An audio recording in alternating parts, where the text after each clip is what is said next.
사랑하는 형제자매 여러분, 오늘 하나님의 크신 은혜가 담긴 이야기를 시작하기에 앞서 잠시 여러분의 손길을 부탁드립니다. 이 귀한 말씀이 더 널리 퍼져나갈 수 있도록 구독과 좋아요를 눌러주신다면 저희에게 큰 힘이 됩니다. 이 은혜를 함께 나누시는 모든 분들의 삶에 주님의 평안과 축복이 가득하기를 기도합니다. 오래전 제가 여러 집회를 다니던 시절이 있었습니다. 하루는 아주 큰 교회 집회에 초청을 받았는데 그곳에서 제 평생 만져보지 못했던 큰 액수의 사례비를 받게 되었습니다. 교인들이 십시일반 모아주신 것이 아니라 교회 차원에서 제게 분에 넘치는 귀한 물질을 허락해 주신 것이었습니다. 저는 깜짝 놀랐지만 이내 마음속으로 다짐했습니다. 이 돈으로 내가 정말 하고 싶었던 일, 주님이 기뻐하실 그 일을 해야겠다. 당시 저는 감리교 신학대학에 다니는 아이들을 포함해 무려 14명의 아이들과 함께 살고 있었습니다. 먼저 아이들의 학비와 꼭 필요한 돈을 떼어놓고 남은 돈 전부를 가지고 인천으로 향했습니다. 아마 도원역 근처였을 겁니다. 동인천역 다음 역인 도원역 뒤편에는 유난히 허름하고 낡은 집들이 많았습니다. 저는 그중 한 곳에 전세를 얻었습니다. 방 2칸의 거실 겸 주방, 그리고 작은 화장실이 전부인 아주 작은 집이었습니다. 방이라야 한두 평 남짓한 아주 작은 공간이었죠. 그곳에서 저는 제 평생의 소원이던 일을 시작했습니다. 서울역에 가면 차가운 길바닥에서 대소변도 가리지 못한 채 죽어가는 사람들이 있습니다.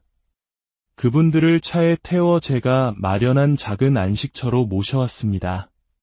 차에 태우려고 몸을 들어 올리면 오물이 흘러내리고 역한 냄새가 진동하기도 했습니다. 하지만 그분들을 그 작은 집으로 데려와 깨끗하게 씻겨드리고 작은 십자가가 걸린 방에 눕혀 함께 기도하고 예배를 드릴 때 저는 세상 가장 큰 행복을 느꼈습니다. 목회자에게 가장 큰 기쁨이 무엇일까요? 수많은 성도들이 교회에 몰려오는 것일까요? 아닙니다.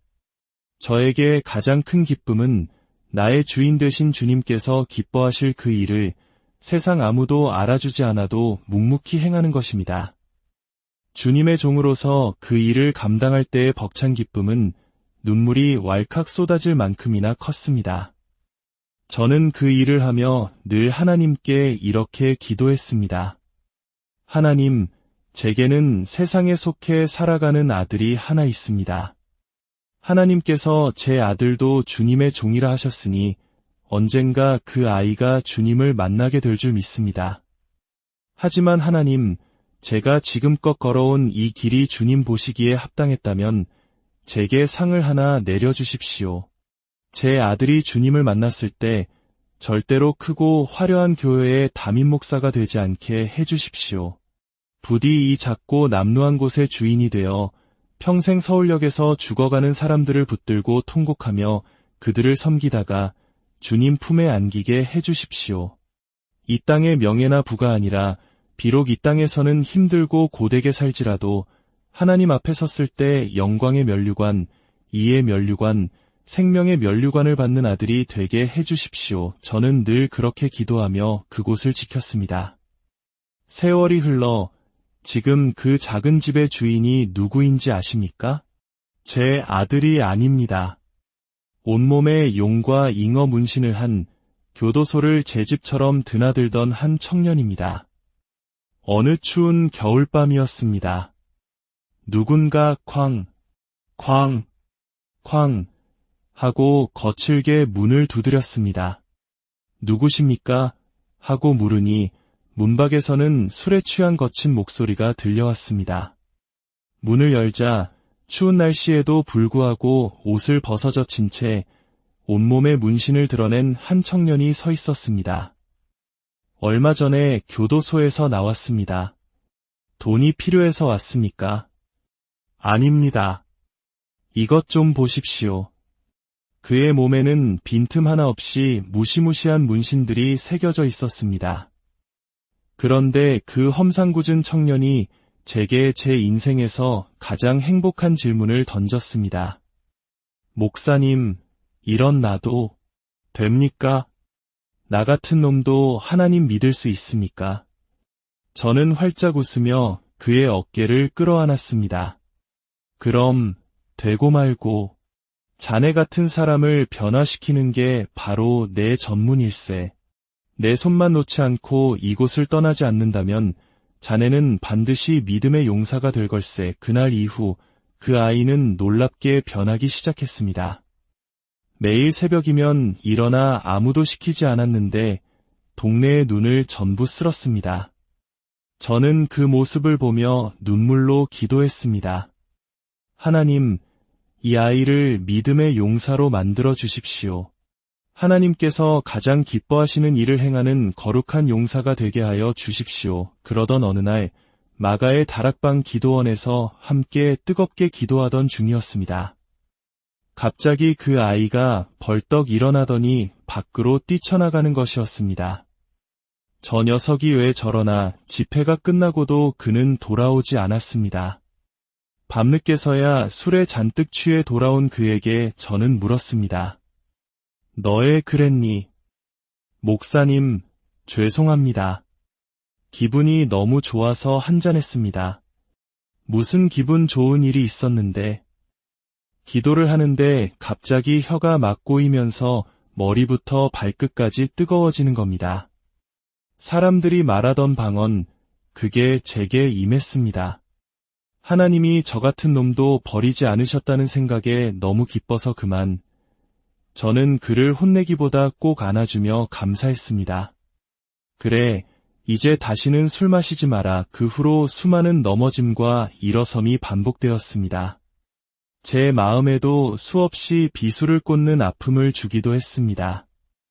하지만 마침내 그는 제가 친아들에게 물려주고 싶었던 그 작고 초라한 곳의 주인이 되었습니다. 어느 날 보니 그 친구가 팔에 붕대를 칭칭 감고 있었습니다. 너애 그러니 어디 다쳤어? 그는 제 눈을 피하며 도망가려 했습니다. 제가 다른 아이들에게 그를 붙잡으라고 시켰습니다. 그리고 자초지종을 듣게 되었습니다. 그는 자신의 몸에 새겨진 문신들이 하나님 보시기에 너무 죄스러워 밤새 다리미로 자신의 살을 지지고 칼로 긁어냈다고 했습니다.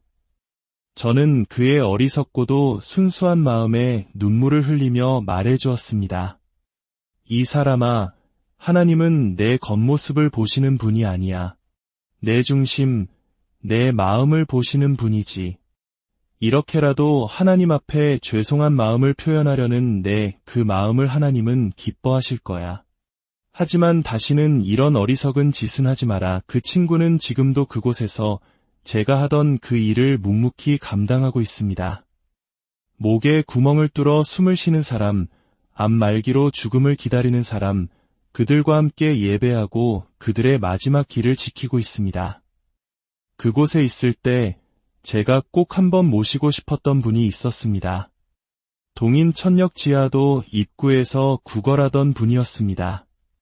그는 하반신이 마비되어 화장실조차 갈 수 없었습니다. 그래서 늘 그가 앉은 자리 주변에서는 오물 냄새가 진동했습니다. 저는 몇 번이고 찾아가 말했습니다. 선생님, 저희와 함께 가시지요. 저희가 정말 잘 모실 수 있습니다. 하지만 그는 번번이 거절했습니다. 그러던 어느 날 그분은 후두함과 설함이 온몸에 퍼져더는 견딜 수 없는 지경에 이르렀습니다. 암덩어리가 목구멍을 꽉 막아 물조차 넘기기 힘들었지만 그는 소주팩에 긴 빨대를 꽂아 암덩어리 사이의 작은 틈을 찾아 겨우겨우 술을 넘기고 있었습니다. 그 처참한 모습을 보며 제 마음은 무너져 내렸습니다. 마침내 죽음을 직감한 그는 제게 자신을 데려가 달라고 부탁했습니다. 얼마 남지 않은 시간이었습니다. 우리는 그를 깨끗이 씻기고 병원으로 급히 옮겼습니다. 복음을 전하고 싶었지만 그에게는 시간이 너무 없었습니다. 의사는 방사선 치료로 생명을 조금이라도 연장하는 것이 최선이라고 했습니다. 놀랍게도 죽음의 문턱에서 돌아온 그는 은혜를 받기 시작했습니다. 하루 종일 성경을 베꼈으며 통곡했습니다. 내가 왜 이제야 하나님을 알게 되었을까? 그는 울며 자신의 지난 삶을 고백했습니다. 어릴 적 부모님을 여의고 불쌍히 여긴 어느 전도사님 댁에서 자라게 되었다고 합니다. 어느 날 전도사님의 결혼 반지가 없어졌습니다. 전도사님은 그를 도둑으로 몰았습니다. 우리 집에서는 이런 일이 한 번도 없었어. 내가 훔쳤지. 당장 내놔. 경찰서에 끌고 가기 전에 그는 훔치지 않았습니다. 전도사님의 큰아들이 훔치는 것을 똑똑히 보았지만 차마 말할 수 없었습니다. 억울함에 울부짖어도 아무도 믿어주지 않았습니다. 결국 그는 무작정 그 집을 뛰쳐나와 거리를 전전하는 거지가 되었고 노숙 생활을 하다가 하반신이 마비되었습니다. 그 억울함과 세상을 향한 원망을 잊기 위해 매일같이 술을 마셨고 결국 온몸에 암이 퍼진 비참한 신세가 되었던 것입니다. 그랬던 그가 하나님의 말씀을 읽고 쓰며 매일같이 일기를 썼습니다. 저는 아직도 그의 일기장을 가지고 있습니다. 신기하다. 내가 어떻게 하나님을 만나게 되었을까? 이제 나는 죽음이 두렵지 않다. 나 같은 죄인에게 이런 축복을 주시다니. 어느 날 그가 위독하다는 연락을 받고 급히 달려갔을 때 그는 이미 소천을 준비하고 있었습니다. 수소문 끝에 그의 형을 찾았지만 형이 도착했을 때는 이미 주님 품에 안긴 후였습니다. 형은 동생의 시신을 보더니 믿을 수 없다는 듯 말했습니다. 아닙니다. 제 동생은 죽지 않았습니다. 지금 자고 있는 겁니다. 복만아, 복만아, 일어나. 형 왔어.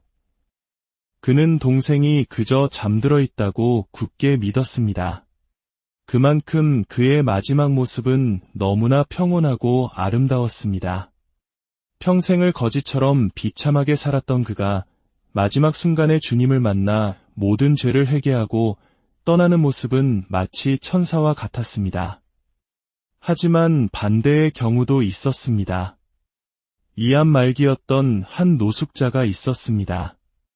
우리는 그를 병원으로 데려가 수술을 시켜주었습니다. 그는 수술 전 하나님 살려만 주시면 다시는 예전처럼 살지 않겠습니다. 노숙자들에게 복음을 전하며 살겠습니다. 라며 눈물로 매달렸습니다. 수술은 성공적이었고 그는 건강을 회복해 살이 포동포동하게 올랐습니다. 그러나 어느 날 그는 감쪽같이 사라졌습니다. 그리고 얼마 후 그가 다시 서울역으로 돌아가 술을 마시다가 수술 부위가 터져 죽었다는 소식을 듣게 되었습니다. 그곳에서 일하는 청년은 제게 묻습니다. 목사님, 차라리 치료해주지 않고 주님 만났을 때 그냥 가게 두는 것이 더 옳은 거 아닙니까? 건강해지니 다시 죄의 길로 돌아가 버리는 저 삶은 너무 비참하잖아요. 저는 대답합니다. 글쎄, 나도 잘 모르겠다. 하지만 고통 속에 있는 사람을 우리가 어떻게 그냥 보고만 있겠니? 죽어가는 것을 어떻게 그냥 내버려 두겠니? 사랑하는 성도 여러분, 우리는 이야기들을 보며 어떤 생각을 하십니까? 우리는 저들과 다르다고 생각하지만 과연 우리는 지금 어디로 가고 있습니까? 주님께서 지금 우리를 부르신다면 우리는 주님 앞에 어떤 모습으로 서게 될까요? 우리가 천국에 들어가기 위해서는 반드시 거쳐야 할 관문이 있습니다. 마치 공항에서 입국 심사를 받는 것과 같습니다. 그들이 왜 왔는가? 며칠이나 머물 것인가? 위험한 물건은 없는가? 를 묻듯이 하나님께서는 우리에게 단 한 가지를 물으실 것입니다. 너는 진정으로 회개하였느냐? 마태복음은 회개하라, 천국이 가까이 왔느니라 라고 말씀합니다. 이는 곧 회개하지 않으면 지옥이 너에게 닥칠 것이다 라는 무서운 경고이기도 합니다. 그렇다면 진정한 회개란 무엇일까요? 울고불고 소리치며 죄인이라고 외치는 것이 회개일까요? 아닙니다. 하나님께서 인정하시는 회개는 단 한 가지입니다. 내가 지었던 이 죄를 다시는 짓지 않겠습니다. 라고 결단하고 돌아서는 것입니다.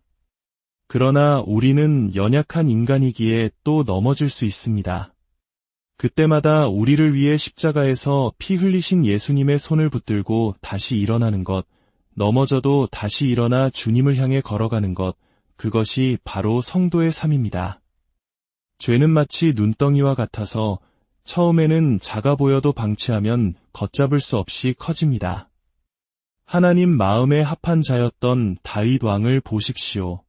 그는 옥상에서 목욕하는 한 여인을 본 순간 눈을 돌렸어야 했습니다.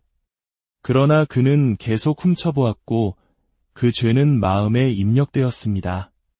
밤에 누워 그 장면을 반복해서 떠올렸고 결국 여인을 범하는 죄를 저질렀습니다. 죄를 덮기 위해 충신 우리아를 전쟁터 가장 위험한 곳으로 보내 죽게 만드는 끔찍한 살인죄까지 저질렀습니다. 가장 무서운 사실은 하나님과 그토록 가까웠던 다윗조차 자신의 죄가 얼마나 역겹고 더러운 것인지 깨닫지 못했다는 것입니다. 죄에 깊이 빠지면 하나님도 보이지 않고 죄를 죄로 인식하지도 못하게 되는 것입니다. 저는 목사의 아들로 태어났지만 39살이 되도록 하나님을 모르고 살았습니다. 세상의 방법대로 의사가 되었고 부잣집과 결혼했으며 남들이 부러워하는 삶을 살았습니다. 그것이 죄인 줄도 몰랐습니다. 그러나 주님을 만난 그날 저는 제가 얼마나 추악한 죄인인지를 깨닫고 마가의 다락방에서 머리를 찌으며 통곡했습니다. 하나님, 살아계셨다면 왜 저 같은 놈을 그냥 두셨습니까? 차라리 저를 죽여버리시지. 그때 제 눈에 십자가가 보였습니다. 아, 저 십자가는 다른 사람이 아닌 바로 나를 위해 있는 것이구나. 하나님이 세상을 이처럼 사랑하사 독생자를 주셨으니 이는 그를 믿는 자마다 멸망하지 않고 영생을 얻게 하려 하심이라는 말씀이 제 마음에 들려왔습니다. 그날 저는 다시 태어났습니다. 의사 면허증을 찢어버리고 가진 모든 것을 팔아 가난한 이들에게 나눠주고 단돈 20만 원을 들고 쪽방으로 들어갔습니다. 이제 모든 것이 끝난 줄 알았습니다. 거룩한 삶이 저절로 이루어질 줄 알았습니다. 그러나 착각이었습니다. 십자가의 은혜로 덮여 있을 뿐 제 안에 죄악은 그대로 남아 있었습니다. 그때부터 저의 진짜 싸움이 시작되었습니다. 제 안의 죄는 마치 용수철과 같았습니다. 음란이라는 죄를 붙들고 1년, 2년 기도하며 꽉 눌러놓으면 이제 해결된 것 같아 손을 놓는 순간 탁 하고 원래 자리로 돌아왔습니다. 외식이라는 죄를 붙들고 씨름하면 잠잠했던 음란이 다시 고개를 들었습니다. 마치 두더지 잡기 게임처럼 하나를 누르면 다른 하나가 튀어나왔습니다. 너무나 힘들어 주님께 기도했습니다. 주님, 이 싸움은 언제까지 해야 합니까? 주님께서는 제 마음에 깊은 울림을 주셨습니다. 내가 내 품에 안기는 그날까지다. 아, 그렇구나. 우리는 죽는 날까지 죄와 싸우며 하나님의 자녀로 거듭나야 하는 존재구나. 가만히 있으면 성령님마저 소멸되어 내가 무슨 죄를 짓는지조차 모르게 되는구나. 어느 날 KTX를 타러 갔습니다. 좁은 에스컬레이터에서 한 남자가 비켜, 비켜 소리치며 사람들을 거칠게 밀치고 뛰어 내려갔습니다. 그가 플랫폼에 도착했을 때 KTX 열차 문이 닫히기 시작했습니다. 그는 열어주세요 라고 외치며 문을 두드리고 움직이기 시작하는 기차를 따라 절박하게 뛰었습니다. 하지만 기차는 점점 속도를 내며 멀어져 갔고 그는 망연자실한 표정으로 기차가 사라진 선로만 하염없이 바라보고 있었습니다. 그 모습을 보며 함께 있던 전도사들과 저는 아무 말도 하지 않았지만 그 의미를 깊이 깨달았습니다. 사랑하는 성도 여러분, 죄에 매여 있으면 내가 죄를 짓는지조차 모르게 됩니다. 죄에 물들어 버리면 회개하고 싶어도 할 수 없는 날이 올지 모릅니다. 우리는 날마다 스스로에게 물어야 합니다. 나는 지금 어디로 가고 있는가? 주님께서 가장 싫어하시는 것이 무엇인지 깨닫는 순간 다윗처럼 그 자리에 엎드려져야 합니다. 그리고 그 문제뿐만 아니라 하나님 보시기에 옳지 않은 모든 것들을 하나하나 해결하며 싸워나가야 합니다.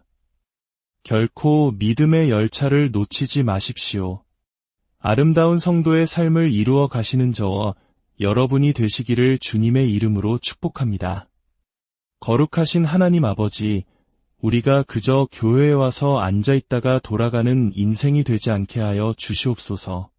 하나님의 말씀을 들으면서도 회개하지 못하고 거듭나지 못하고 말씀대로 살지 못하는 것만큼 비참한 일은 없습니다. 지금 영적으로 잠들어 있는 우리의 눈을 뜨게 하여 주시옵소서. 죄의 자리에서 일어나 기쁨의 자리로 나아가는 이 땅에서 가장 지혜로운 믿음의 자녀들 다 되게 하여 주시옵소서. 예수님의 이름으로 간절히 사랑하는 형제자매 여러분, 오늘 하나님의 크신 은혜가 담긴 이야기를 시작하기에 앞서 잠시 여러분의 손길을 부탁드립니다. 이 귀한 말씀이 더 널리 퍼져나갈 수 있도록 구독과 좋아요를 눌러주신다면 저희에게 큰 힘이 됩니다. 이 은혜를 함께 나누시는 모든 분들의 삶에 주님의 평안과 축복이 가득하기를 기도합니다. 오래전 제가 여러 집회를 다니던 시절이 있었습니다. 하루는 아주 큰 교회 집회에 초청을 받았는데 그곳에서 제 평생 만져보지 못했던 큰 액수의 사례비를 받게 되었습니다. 교인들이 십시일반 모아주신 것이 아니라 교회 차원에서 제게 분에 넘치는 귀한 물질을 허락해 주신 것이었습니다.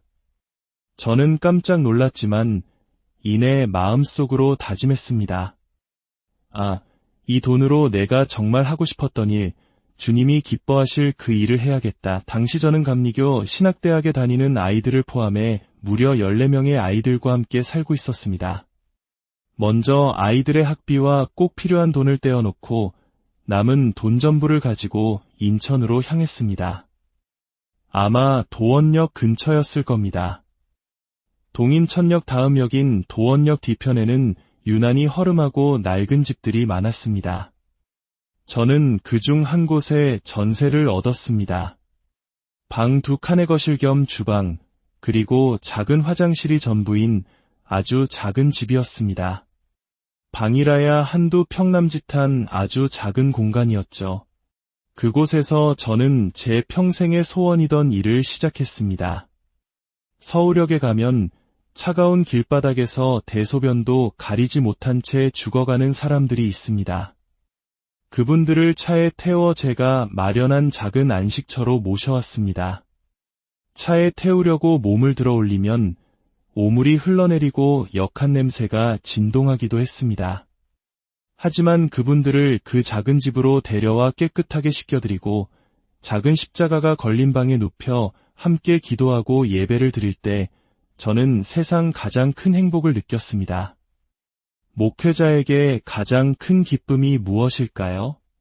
수많은 성도들이 교회에 몰려오는 것일까요? 아닙니다. 저에게 가장 큰 기쁨은 나의 주인 되신 주님께서 기뻐하실 그 일을 세상 아무도 알아주지 않아도 묵묵히 행하는 것입니다. 주님의 종으로서 그 일을 감당할 때의 벅찬 기쁨은 눈물이 왈칵 쏟아질 만큼이나 컸습니다. 저는 그 일을 하며 늘 하나님께 이렇게 기도했습니다. 하나님, 제게는 세상에 속해 살아가는 아들이 하나 있습니다. 하나님께서 제 아들도 주님의 종이라 하셨으니 언젠가 그 아이가 주님을 만나게 될 줄 믿습니다. 하지만 하나님, 제가 지금껏 걸어온 이 길이 주님 보시기에 합당했다면 제게 상을 하나 내려주십시오. 제 아들이 주님을 만났을 때 절대로 크고 화려한 교회의 담임 목사가 되지 않게 해주십시오. 부디 이 작고 남루한 곳의 주인이 되어 평생 서울역에서 죽어가는 사람들을 붙들고 통곡하며 그들을 섬기다가 주님 품에 안기게 해주십시오. 이 땅의 명예나 부가 아니라 비록 이 땅에서는 힘들고 고되게 살지라도 하나님 앞에 섰을 때 영광의 면류관, 이의 면류관, 생명의 면류관을 받는 아들이 되게 해주십시오. 저는 늘 그렇게 기도하며 그곳을 지켰습니다. 세월이 흘러 지금 그 작은 집의 주인이 누구인지 아십니까? 제 아들이 아닙니다. 온몸에 용과 잉어 문신을 한 교도소를 제 집처럼 드나들던 한 청년입니다. 어느 추운 겨울밤이었습니다. 누군가 쾅 하고 거칠게 문을 두드렸습니다. 누구십니까?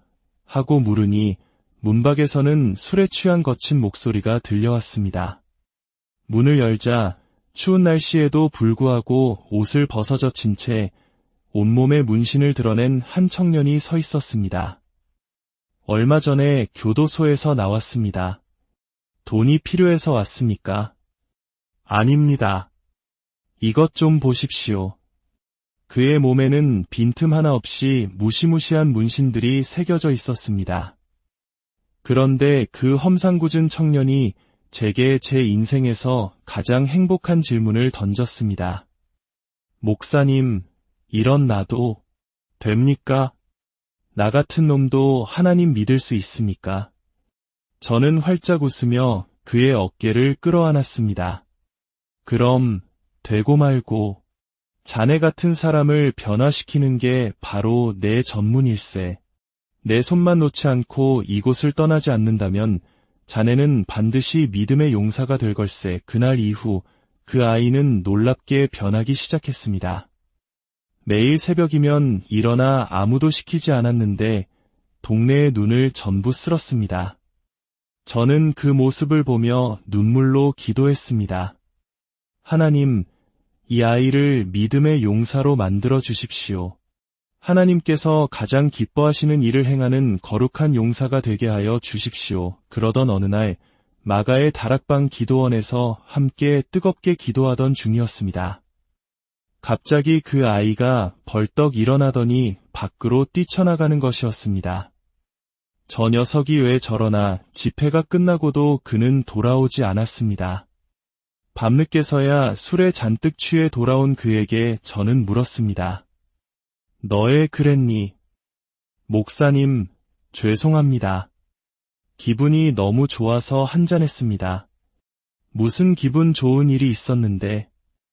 기도를 하는데 갑자기 혀가 막 고이면서 머리부터 발끝까지 뜨거워지는 겁니다. 사람들이 말하던 방언, 그게 제게 임했습니다. 하나님이 저 같은 놈도 버리지 않으셨다는 생각에 너무 기뻐서 그만. 저는 그를 혼내기보다 꼭 안아주며 감사했습니다. 그래, 이제 다시는 술 마시지 마라. 그 후로 수많은 넘어짐과 일어섬이 반복되었습니다. 제 마음에도 수없이 비수를 꽂는 아픔을 주기도 했습니다. 하지만 마침내 그는 제가 친아들에게 물려주고 싶었던 그 작고 초라한 곳의 주인이 되었습니다. 어느 날 보니 그 친구가 팔에 붕대를 칭칭 감고 있었습니다. 너의 그러니 어디 다쳤어?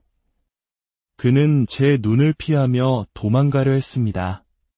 제가 다른 아이들에게 그를 붙잡으라고 시켰습니다. 그리고 자초지종을 듣게 되었습니다.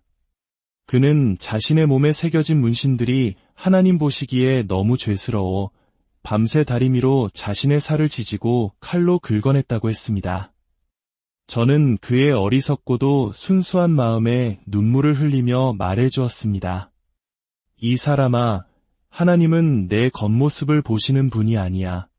내 중심, 내 마음을 보시는 분이지. 이렇게라도 하나님 앞에 죄송한 마음을 표현하려는 내 그 마음을 하나님은 기뻐하실 거야. 하지만 다시는 이런 어리석은 짓은 하지 마라. 그 친구는 지금도 그곳에서 제가 하던 그 일을 묵묵히 감당하고 있습니다. 목에 구멍을 뚫어 숨을 쉬는 사람, 암 말기로 죽음을 기다리는 사람, 그들과 함께 예배하고 그들의 마지막 길을 지키고 있습니다.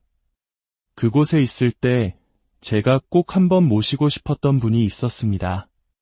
동인 천역 지하도 입구에서 구걸하던 분이었습니다. 그는 하반신이 마비되어 화장실조차 갈 수 없었습니다. 그래서 늘 그가 앉은 자리 주변에서는 오물 냄새가 진동했습니다. 저는 몇 번이고 찾아가 말했습니다. 선생님, 저희와 함께 가시지요. 저희가 정말 잘 모실 수 있습니다. 하지만 그는 번번이 거절했습니다. 그러던 어느 날 그분은 후두암과 설암이 온몸에 퍼져더는 견딜 수 없는 지경에 이르렀습니다. 암 덩어리가 목구멍을 꽉 막아 물조차 넘기기 힘들었지만 그는 소주팩에 긴 빨대를 꽂아 암 덩어리 사이에 작은 틈을 찾아 겨우겨우 술을 넘기고 있었습니다. 그 처참한 모습을 보며 제 마음은 무너져 내렸습니다. 마침내 죽음을 직감한 그는 제게 자신을 데려가 달라고 부탁했습니다. 얼마 남지 않은 시간이었습니다. 우리는 그를 깨끗이 씻기고 병원으로 급히 옮겼습니다. 복음을 전하고 싶었지만 그에게는 시간이 너무 없었습니다. 의사는 방사선 치료로 생명을 조금이라도 연장하는 것이 최선이라고 했습니다. 놀랍게도 죽음의 문턱에서 돌아온 그는 은혜를 받기 시작했습니다. 하루 종일 성경을 베꼈으며 통곡했습니다. 내가 왜 이제야 하나님을 알게 되었을까? 그는 울며 자신의 지난 삶을 고백했습니다. 어릴 적 부모님을 여의고 불쌍히 여긴 어느 전도사님 댁에서 자라게 되었다고 합니다. 어느 날 전도사님의 결혼 반지가 없어졌습니다. 전도사님은 그를 도둑으로 몰았습니다. 우리 집에서는 이런 일이 한 번도 없었어. 내가 훔쳤지. 당장 내놔. 경찰서에 끌고 가기 전에 그는 훔치지 않았습니다. 전도사님의 큰아들이 훔치는 것을 똑똑히 보았지만 차마 말할 수 없었습니다. 억울함에 울부짖어도 아무도 믿어주지 않았습니다. 결국 그는 무작정 그 집을 뛰쳐나와 거리를 전전하는 거지가 되었고 노숙 생활을 하다가 하반신이 마비되었습니다. 그 억울함과 세상을 향한 원망을 잊기 위해 매일같이 술을 마셨고 결국 온몸에 암이 퍼진 비참한 신세가 되었던 것입니다. 그랬던 그가 하나님의 말씀을 읽고 쓰며 매일같이 일기를 썼습니다. 저는 아직도 그의 일기장을 가지고 있습니다. 신기하다. 내가 어떻게 하나님을 만나게 되었을까? 이제 나는 죽음이 두렵지 않다. 나 같은 죄인에게 이런 축복을 주시다니. 어느 날 그가 위독하다는 연락을 받고 급히 달려갔을 때 그는 이미 소천을 준비하고 있었습니다. 수소문 끝에 그의 형을 찾았지만 형이 도착했을 때는 이미 주님 품에 안긴 후였습니다. 형은 동생의 시신을 보더니 믿을 수 없다는 듯 말했습니다. 아닙니다. 제 동생은 죽지 않았습니다. 지금 자고 있는 겁니다. 복만아, 복만아, 일어나. 형 왔어. 그는 동생이 그저 잠들어 있다고 굳게 믿었습니다. 그만큼 그의 마지막 모습은 너무나 평온하고 아름다웠습니다. 평생을 거지처럼 비참하게 살았던 그가 마지막 순간에 주님을 만나 모든 죄를 회개하고 떠나는 모습은 마치 천사와 같았습니다. 하지만 반대의 경우도 있었습니다. 이암 말기였던 한 노숙자가 있었습니다. 우리는 그를 병원으로 데려가 수술을 시켜주었습니다. 그는 수술 전 하나님 살려만 주시면 다시는 예전처럼 살지 않겠습니다. 노숙자들에게 복음을 전하며 살겠습니다. 라며 눈물로 매달렸습니다. 수술은 성공적이었고 그는 건강을 회복해 살이 포동포동하게 올랐습니다. 그러나 어느 날 그는 감쪽같이 사라졌습니다. 그리고 얼마 후 그가 다시 서울역으로 돌아가 술을 마시다가 수술 부위가 터져 죽었다는 소식을 듣게 되었습니다. 그곳에서 일하는 청년은 제게 묻습니다.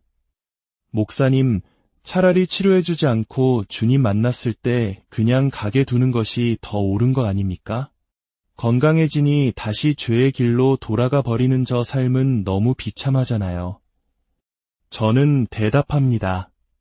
글쎄, 나도 잘 모르겠다. 하지만 고통 속에 있는 사람을 우리가 어떻게 그냥 보고만 있겠니?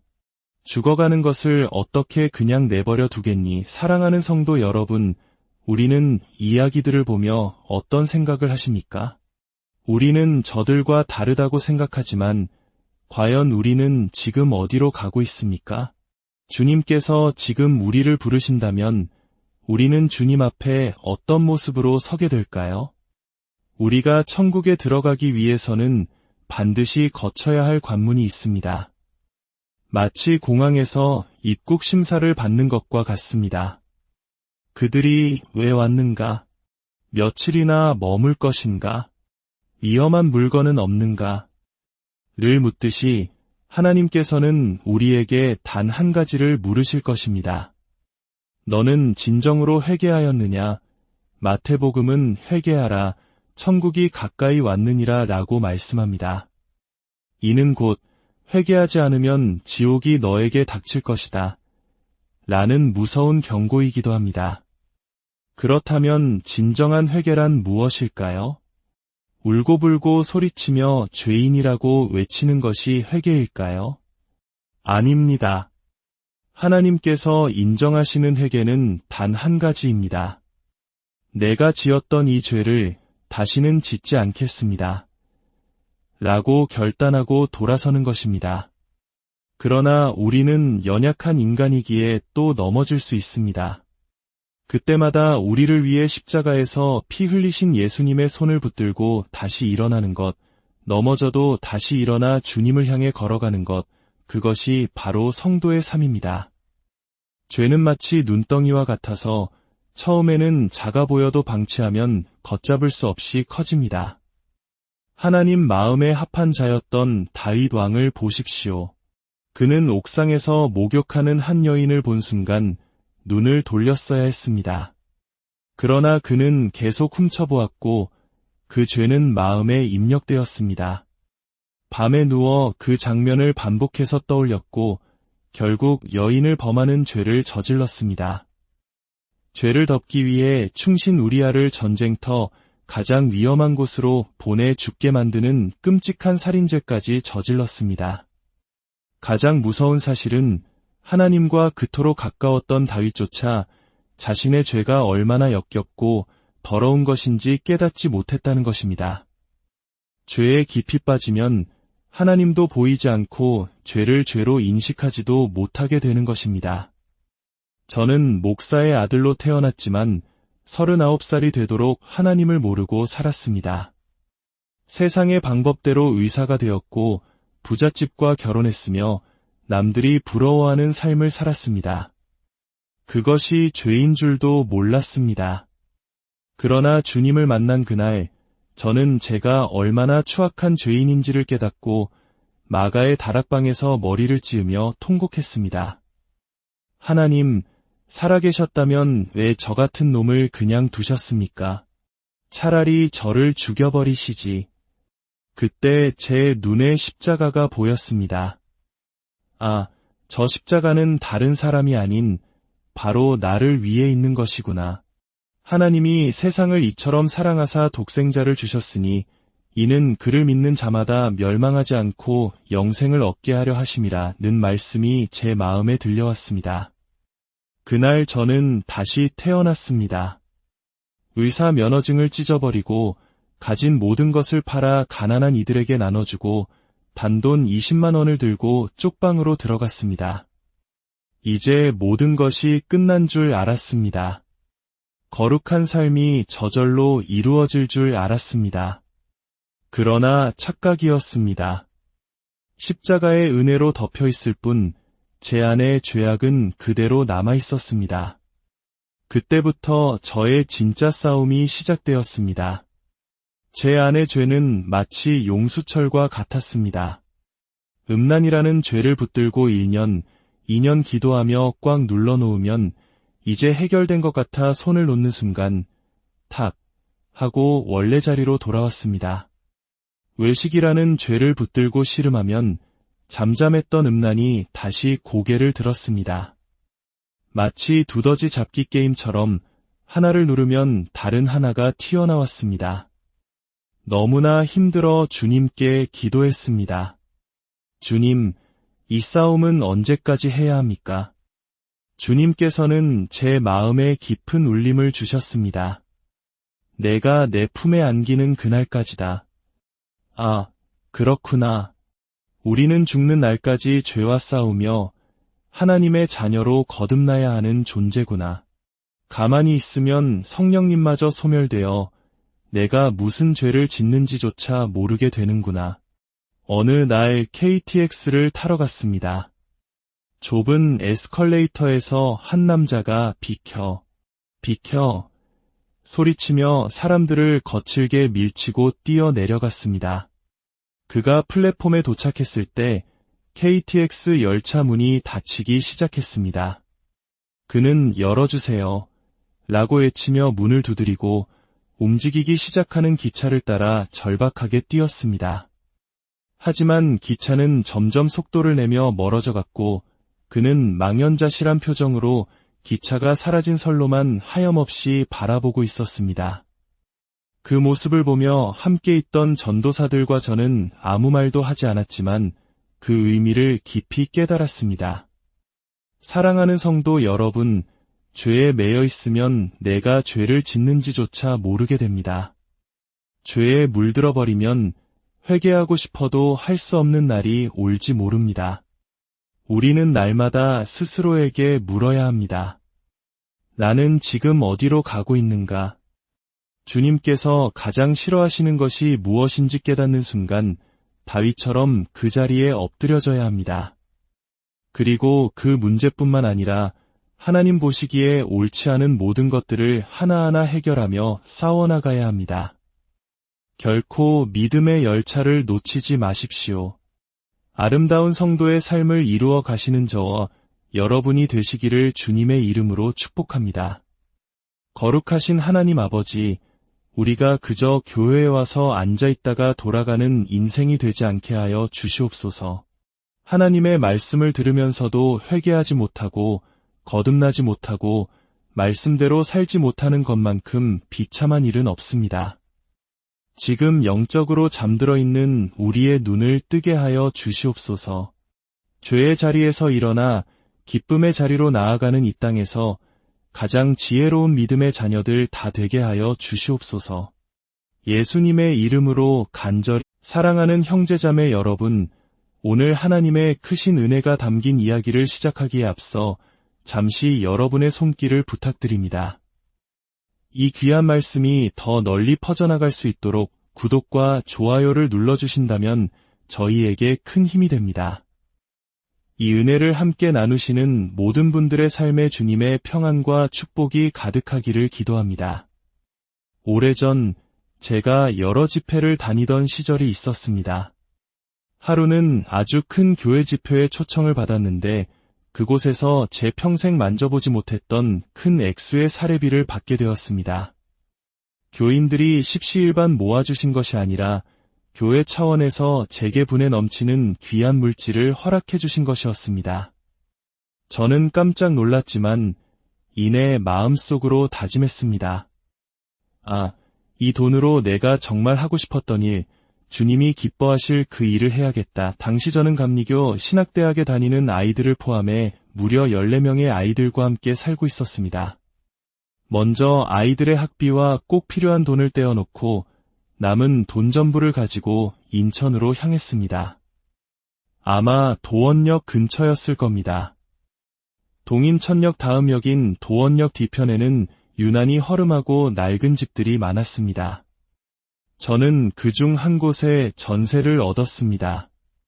방 2칸의 거실 겸 주방, 그리고 작은 화장실이 전부인 아주 작은 집이었습니다. 방이라야 한두 평남짓한 아주 작은 공간이었죠. 그곳에서 저는 제 평생의 소원이던 일을 시작했습니다. 서울역에 가면 차가운 길바닥에서 대소변도 가리지 못한 채 죽어가는 사람들이 있습니다. 그분들을 차에 태워 제가 마련한 작은 안식처로 모셔왔습니다. 차에 태우려고 몸을 들어 올리면 오물이 흘러내리고 역한 냄새가 진동하기도 했습니다. 하지만 그분들을 그 작은 집으로 데려와 깨끗하게 씻겨드리고 작은 십자가가 걸린 방에 눕혀 함께 기도하고 예배를 드릴 때 저는 세상 가장 큰 행복을 느꼈습니다. 목회자에게 가장 큰 기쁨이 무엇일까요? 수많은 성도들이 교회에 몰려오는 것일까요? 아닙니다. 저에게 가장 큰 기쁨은 나의 주인 되신 주님께서 기뻐하실 그 일을 세상 아무도 알아주지 않아도 묵묵히 행하는 것입니다.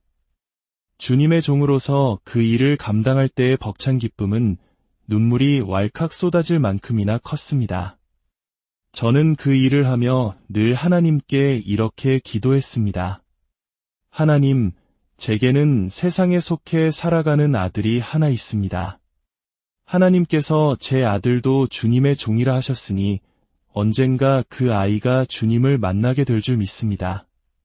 하지만 하나님, 제가 지금껏 걸어온 이 길이 주님 보시기에 합당했다면 제게 상을 하나 내려주십시오. 제 아들이 주님을 만났을 때 절대로 크고 화려한 교회의 담임 목사가 되지 않게 해주십시오. 부디 이 작고 남루한 곳의 주인이 되어 평생 서울역에서 죽어가는 사람들을 붙들고 통곡하며 그들을 섬기다가 주님 품에 안기게 해주십시오. 이 땅의 명예나 부가 아니라 비록 이 땅에서는 힘들고 고되게 살지라도 하나님 앞에 섰을 때 영광의 면류관, 이의 면류관, 생명의 면류관을 받는 아들이 되게 해주십시오. 저는 늘 그렇게 기도하며 그곳을 지켰습니다. 세월이 흘러 지금 그 작은 집의 주인이 누구인지 아십니까? 제 아들이 아닙니다. 온몸에 용과 잉어 문신을 한 교도소를 제 집처럼 드나들던 한 청년입니다. 어느 추운 겨울밤이었습니다. 누군가 쾅 하고 거칠게 문을 두드렸습니다. 누구십니까? 하고 물으니 문밖에서는 술에 취한 거친 목소리가 들려왔습니다. 문을 열자 추운 날씨에도 불구하고 옷을 벗어젖힌 채 온몸에 문신을 드러낸 한 청년이 서 있었습니다. 얼마 전에 교도소에서 나왔습니다. 돈이 필요해서 왔습니까? 아닙니다. 이것 좀 보십시오. 그의 몸에는 빈틈 하나 없이 무시무시한 문신들이 새겨져 있었습니다. 그런데 그 험상궂은 청년이 제게 제 인생에서 가장 행복한 질문을 던졌습니다. 목사님, 이런 나도 됩니까? 나 같은 놈도 하나님 믿을 수 있습니까? 저는 활짝 웃으며 그의 어깨를 끌어안았습니다.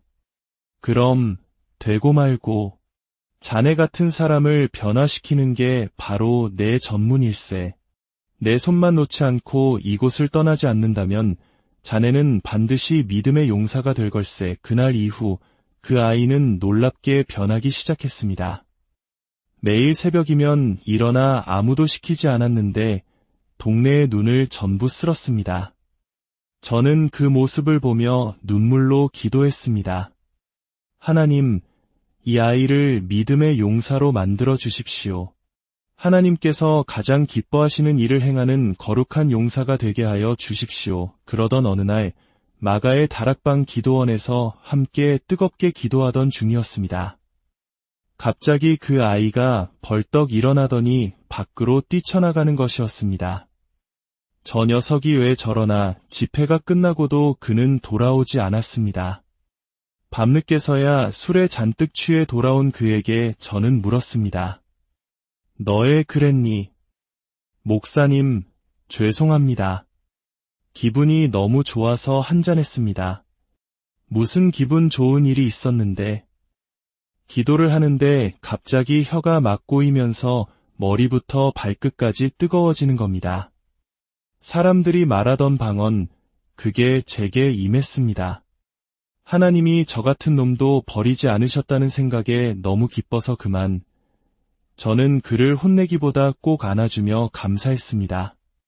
그래, 이제 다시는 술 마시지 마라. 그 후로 수많은 넘어짐과 일어섬이 반복되었습니다. 제 마음에도 수없이 비수를 꽂는 아픔을 주기도 했습니다. 하지만 마침내 그는 제가 친아들에게 물려주고 싶었던 그 작고 초라한 곳의 주인이 되었습니다. 어느 날 보니 그 친구가 팔에 붕대를 칭칭 감고 있었습니다. 너의 그러니 어디 다쳤어? 그는 제 눈을 피하며 도망가려 했습니다. 제가 다른 아이들에게 그를 붙잡으라고 시켰습니다. 그리고 자초지종을 듣게 되었습니다. 그는 자신의 몸에 새겨진 문신들이 하나님 보시기에 너무 죄스러워 밤새 다리미로 자신의 살을 지지고 칼로 긁어냈다고 했습니다. 저는 그의 어리석고도 순수한 마음에 눈물을 흘리며 말해주었습니다. 이 사람아, 하나님은 내 겉모습을 보시는 분이 아니야. 내 중심, 내 마음을 보시는 분이지. 이렇게라도 하나님 앞에 죄송한 마음을 표현하려는 내 그 마음을 하나님은 기뻐하실 거야. 하지만 다시는 이런 어리석은 짓은 하지 마라. 그 친구는 지금도 그곳에서 제가 하던 그 일을 묵묵히 감당하고 있습니다. 목에 구멍을 뚫어 숨을 쉬는 사람, 암 말기로 죽음을 기다리는 사람, 그들과 함께 예배하고 그들의 마지막 길을 지키고 있습니다. 그곳에 있을 때 제가 꼭 한번 모시고 싶었던 분이 있었습니다. 동인 천역 지하도 입구에서 구걸하던 분이었습니다. 그는 하반신이 마비되어 화장실조차 갈 수 없었습니다. 그래서 늘 그가 앉은 자리 주변에서는 오물 냄새가 진동했습니다. 저는 몇 번이고 찾아가 말했습니다. 선생님, 저희와 함께 가시지요. 저희가 정말 잘 모실 수 있습니다. 하지만 그는 번번이 거절했습니다. 그러던 어느 날 그분은 후두암과 설암이 온몸에 퍼져드는 견딜 수 없는 지경에 이르렀습니다. 암 덩어리가 목구멍을 꽉 막아 물조차 넘기기 힘들었지만 그는 소주팩에 긴 빨대를 꽂아 암 덩어리 사이의 작은 틈을 찾아 겨우겨우 술을 넘기고 있었습니다. 그 처참한 모습을 보며 제 마음은 무너져 내렸습니다. 마침내 죽음을 직감한 그는 제게 자신을 데려가 달라고 부탁했습니다. 얼마 남지 않은 시간이었습니다. 우리는 그를 깨끗이 씻기고 병원으로 급히 옮겼습니다. 복음을 전하고 싶었지만 그에게는 시간이 너무 없었습니다. 의사는 방사선 치료로 생명을 조금이라도 연장하는 것이 최선이라고 했습니다. 놀랍게도 죽음의 문턱에서 돌아온 그는 은혜를 받기 시작했습니다. 하루 종일 성경을 베꼈으며 통곡했습니다. 내가 왜 이제야 하나님을 알게 되었을까? 그는 울며 자신의 지난 삶을 고백했습니다. 어릴 적 부모님을 여의고 불쌍히 여긴 어느 전도사님 댁에서 자라게 되었다고 합니다. 어느 날 전도사님의 결혼 반지가 없어졌습니다. 전도사님은 그를 도둑으로 몰았습니다. 우리 집에서는 이런 일이 한 번도 없었어. 내가 훔쳤지. 당장 내놔. 경찰서에 끌고 가기 전에 그는 훔치지 않았습니다. 전도사님의 큰아들이 훔치는 것을 똑똑히 보았지만 차마 말할 수 없었습니다. 억울함에 울부짖어도 아무도 믿어주지 않았습니다. 결국 그는 무작정 그 집을 뛰쳐나와 거리를 전전하는 거지가 되었고 노숙 생활을 하다가 하반신이 마비되었습니다. 그 억울함과 세상을 향한 원망을 잊기 위해 매일같이 술을 마셨고 결국 온몸에 암이 퍼진 비참한 신세가 되었던 것입니다. 그랬던 그가 하나님의 말씀을 읽고 쓰며 매일같이 일기를 썼습니다. 저는 아직도 그의 일기장을 가지고 있습니다. 신기하다. 내가 어떻게 하나님을 만나게 되었을까? 이제 나는 죽음이 두렵지 않다. 나 같은 죄인에게 이런 축복을 주시다니. 어느 날 그가 위독하다는 연락을 받고 급히 달려갔을 때 그는 이미 소천을 준비하고 있었습니다. 수소문 끝에 그의 형을 찾았지만 형이 도착했을 때는 이미 주님 품에 안긴 후였습니다. 형은 동생의 시신을 보더니 믿을 수 없다는 듯 말했습니다. 아닙니다. 제 동생은 죽지 않았습니다. 지금 자고 있는 겁니다. 복만아, 복만아, 일어나. 형 왔어. 그는 동생이 그저 잠들어 있다고 굳게 믿었습니다. 그만큼 그의 마지막 모습은 너무나 평온하고 아름다웠습니다. 평생을 거지처럼 비참하게 살았던 그가 마지막 순간에 주님을 만나 모든 죄를 회개하고 떠나는 모습은 마치 천사와 같았습니다. 하지만 반대의 경우도 있었습니다. 이암 말기였던 한 노숙자가 있었습니다.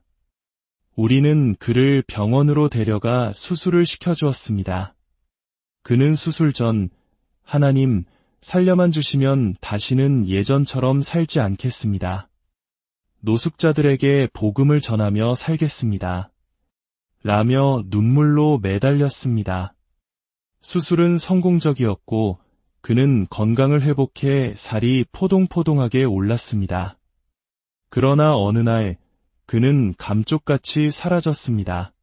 그리고 얼마 후 그가 다시 서울역으로 돌아가 술을 마시다가 수술 부위가 터져 죽었다는 소식을 듣게 되었습니다.